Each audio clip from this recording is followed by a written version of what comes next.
Hello friends, कैसे हैं आप सब। उम्मीद करती हूँ आप सब अच्छे होंगे, सब स्वस्थ होंगे। आज जो बात हम करेंगे वो बात करेंगे कर्मों की। ऑफ कोर्स हमें ये बात करनी चाहिए क्योंकि कर्म हमारे जो हैं, जब वो भी बातें करने लगते हैं, कब करते हैं, जब वो अपना फल देते हैं। अगर हम अच्छे कर्म कर रहे हैं तो ऑफ कोर्स अच्छा फल मिलेगा, बुरे कर्म कर रहे हैं तो बुरा। ये तो सबको पता है। लेकिन फिर भी अनजाने जाने या जानबूझ के हम ऐसे कर्म करते हैं जो हमारे लिए अच्छे हैं नहीं और औरों के लिए तो बिल्कुल अच्छे नहीं है, और भगवान की नज़र में तो बिल्कुल अच्छे नहीं है। क्योंकि ये कर्म का जो फल है ना, वो हमें भोगना पड़ता ही है। आज नहीं तो कल उसका फल ज़रूर मिलेगा, क्योंकि हमने बीज डाला है ना उसका, कर्मों का। अब वो बीज डालेंगे तो बीज डल गया, फिर वो पनपेगा, पेड़ पनपेगा तो फल भी देगा। तो जब हम बबूल का पेड़ के बीज लगा रहे हैं तो आम तो हमें मिलेंगे नहीं, और आम का लगाएंगे तो हमें आम ही मिलेंगे। तो ये हमारे कर्मों के फल ही होते हैं, जो हमें आगे जाके हमें ये दुख पीड़ा मिलती है ना, ये भी हमारे कर्मों का ही फल है। देखा जाए तो लाइफ में हर किसी के उतार चढ़ाव है, प्रॉब्लम्स हैं। तो लोग कहते हैं मेरे साथ ऐसा क्यों, मेरे साथ ऐसा क्यों हुआ। ये भी हमारे कर्म ही होते हैं। कुछ हमने ऐसा किया होता है किसी के साथ, वो पलट के हमें ज़रूर मिलता है। दुनिया गोल है ना, तो घूम के अपने पास वो चीज़ आती है। आप ऊपर हवा में थूक फेंकेंगे तो आपके मुंह पे ही आके गिरेगा। तो आप जो कर्म करेंगे वो आपको ज़रूर मिलेगा। अच्छे करोगे तो आपका अच्छा ही होगा। और आप अच्छे कर्म करके देखो एक बार, आपके जो रुके हुए काम होते हैं ना, वो अपने आप होने लगते हैं। क्योंकि आप किसी के काम में मदद कर रहे हैं, आप किसी की हेल्प कर रहे हैं। यही तो अच्छे कर्म होते हैं कि किसी दूसरे का सहारा बनना है, किसी दूसरे की हेल्प करना। यही तो कर्म है हमारे।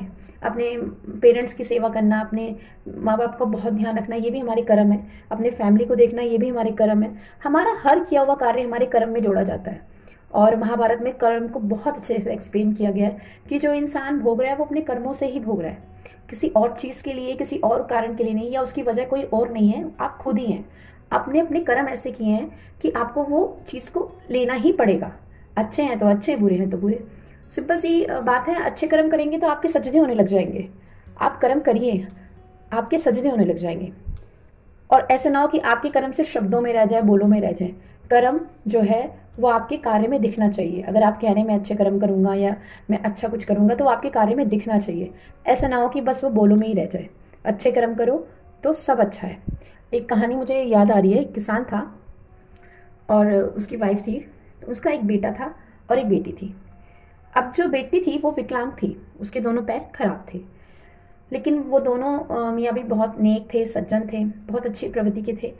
लेकिन बेटी को देख देख के वो बहुत दुखी भी होते थे, परेशान होते थे कि ऐसा क्यों। एक बार उनके गांव में एक महाराज आए।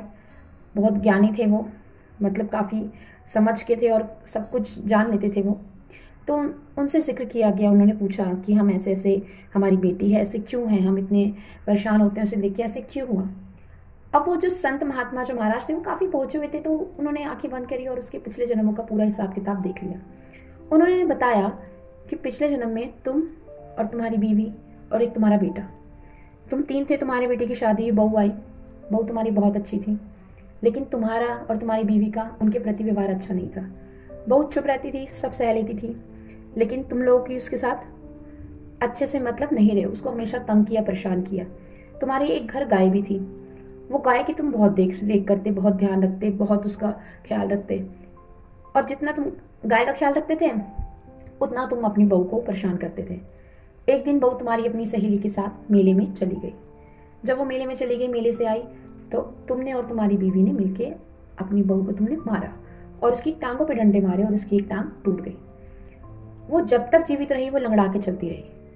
अब जिसके कारण डंडे वो आपने जो मारे उसके पैर में, उससे ही उसकी टांग टूटी थी, लेकिन वो फिर भी कुछ नहीं बोली। अब वही लड़की पलट के आज तुम्हारी इस जन्म में बहू बन के आई है। तुमने जितना उसको सताया था, अब वो तुम उतना परेशान हो रहे हो, जितनी वो परेशान थी तुम उतने परेशान हो रहे हो, और तुम उसकी सेवा भी कर रहे हो। जो तुमने उसकी टांग तोड़ी थी डंडी मार के, और आज तुम ही उसकी टांगों पे तेल लगा के मालिश करके उसका पूरा ध्यान रख रहे हो, उसकी सेवा कर रहे हो।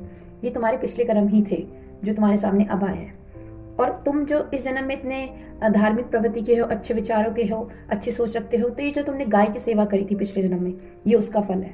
तुमने पिछले जन्म में जो अपनी गाय की सेवा करी, ध्यान में रखा, ये इसका फल है कि तुम अच्छी सोच रख रहे हो और तुम कोई बुरे कर्म नहीं कर रहे। जो तुमने बुरे कर्म पिछले जन्म में किया उसका फल तुम भोग रहे हो। तो ये तो है फैक्ट जो हम कर रहे हैं। वो हमें मिलेगा, लौट के ज़रूर आएगा। आप किसी की कमी भी देखेंगे ना, थोड़े दिन बाद देखना आप में वो कमी भी आने लग जाएगी, या आपको फील होने लगेगा कि ऐसा मैंने क्यों हो रहा है मुझे, क्योंकि आपने उसकी कमी देखी। और आप किसी की अच्छाई देखें तो आप में भी वो धीरे धीरे अच्छाई आएगी। इसलिए तो कहते हैं किसी की कमियां मत देखो, अच्छाई देखो। कमियां सब में है, कोई परफेक्ट नहीं है, कोई यहाँ भगवान नहीं है, सब में कमियां है।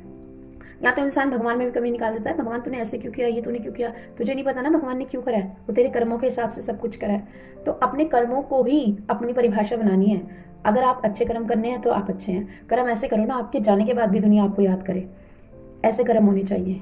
और देख लो, आप अब भी टाइम है जिसे समझ आ गया अपने कर्मों का, लेखा जोखा देना है, आगे जाके भी देना है। पिछले जन्म का तो आप इस जन्म में भोग ही रहे हो, तो इस जन्म में तो अच्छे कर्म कर लो कि आपको आगे जाके कोई प्रॉब्लम ना हो, आगे वाले सफ़र जो भगवान के आगे जाना है उसमें कोई दिक्कत ना हो। आपकी जब वो किताब खुले वहाँ पर जाके, तो उसमें आपकी कमियाँ ना हो, कर्म ऐसे अच्छे हों कि ऊपर वाला भी देख के कहे कि ये मेरा बच्चा है, अच्छे कर्म करके आया है दुनिया में। तो इस तरह से अपने जीवन को बनाओ। सिर्फ कर्मों पे ही आपके फल टिके हैं। आपको सफलता भी मिलनी है तो आपके कर्मों से ही मिलनी है। और जिनको इस जन्म में सफलता मिल गई, तो समझो वो उसके पिछले जन्म के कर्म हैं जो उसको सफलता इजीली मिल गई, क्योंकि उसने अच्छे कर्म करे हैं और उसका फल वो अब भोग रहा है। और जिन्हें नहीं मिली तो वो भी पिछले कर्म समझे और आगे जाके अच्छा करे, अच्छा सोचें। और अब आज से आप दृढ़ निश्चय कर ले कि आपको अच्छा ही सोचना है, किसी के लिए बुरा नहीं सोचना। जैसे आप बुराई की खिड़की खोलोगे तो दूसरे की गंदगी की बदबू तुम्हारे अंदर ही आएगी, तो ये ध्यान नहीं देना। उम्मीद करती हूँ आपको मेरी ऑडियो वीडियो अच्छी लगी है, तो प्लीज़ मेरे चैनल को सब्सक्राइब करें, मेरी वीडियो को लाइक करें, ज़्यादा से ज़्यादा शेयर करें। Thank you.